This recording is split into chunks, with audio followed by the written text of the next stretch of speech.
Hi, I'm Jennifer. I'm a long-time chirology and palmistry practitioner, author, and teacher. And today's topic is the fire-shaped nail. And we are continuing in the series of how to read the nail shapes according to the 5-element system of how to read hands.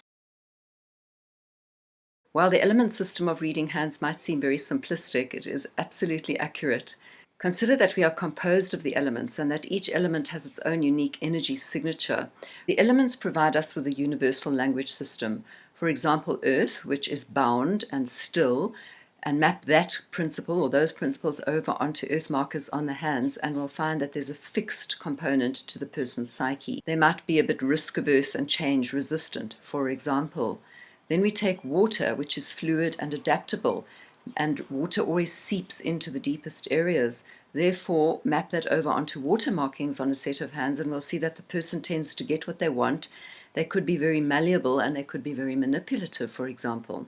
Fire, which is our topic today, we're looking at fire-shaped nails. In nature is excitable, restless, energetic, and we take those exact qualities and principles and we map them over to the psyche of the person. We'll see in a moment how people with fire-shaped nails are excitable, restless people. The air element, for example, is invisible, and we map that concept over. It's dispersive, it's kind of intangible to us, and therefore the person with air markings, for example, on their nails, or in their nail shape rather, is going to have an element of possible detachment in their psyche. Fan-shaped nails are fire-governed, and these are nails which are narrower at their base than they are at their tip.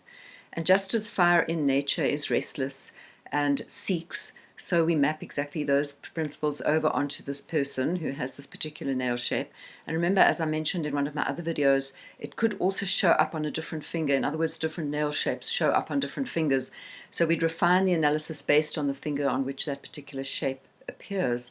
But generally speaking, a fire-shaped nail or a set of fire-shaped nails will show restlessness, will show excitability, could show a kind of a personality that's quite anxious and high-strung. The person might be stressed, they might be quite bad-tempered, they might be neurotic. These are the rather negative aspects of this particular nail shape.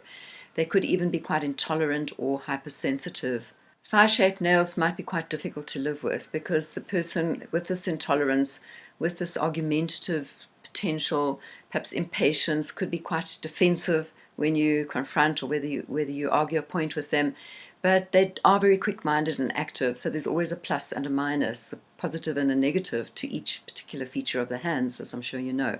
People with fire-shaped nails on a health front might be susceptible to inflammatory conditions, hypertension and stress, as I mentioned. However, we don't really diagnose in the element system of how to read hands. That being said, although we don't diagnose, in my book, Illustrated Chirology, Palmistry and Hand Reading, I have presented a section on nail markings and health. I'd like to show it to you. It's in color, and I've covered it quite extensively. Let me hold it up a bit more.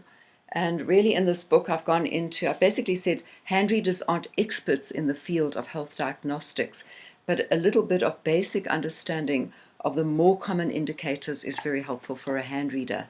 This is an extremely basic introduction to nail shapes. Next week I'll be talking about the air-shaped nail, which is the fourth of the 4 primary nail shapes in the chirology system of how to read hands. And from there we're going to be talking about nails that curve inward.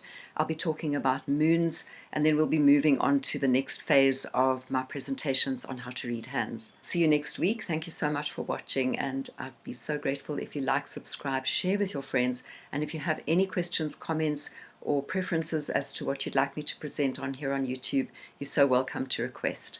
Bye for now.